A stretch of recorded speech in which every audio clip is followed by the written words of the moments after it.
last month of September. Thank you so much everyone. Thank you rin sa pag-support ng aking small business. Kahit paminsan-minsan lang. Pero full pack naman yung pa-orders natin. So, hindi masasayang yung mix natin. So, ayan. Walang salitang nakakapagod. Basta kaya mo lahat. So, thank you. At saka sa partner ko, andyan siya. Siya din ang nagpalengke kanina.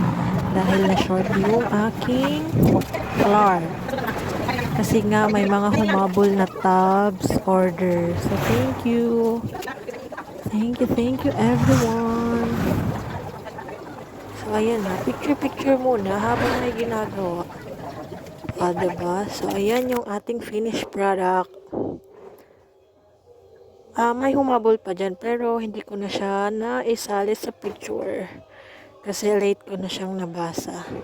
So, thank you everyone. Happy yan. God bless everyone. Thank you so much. Bye-bye.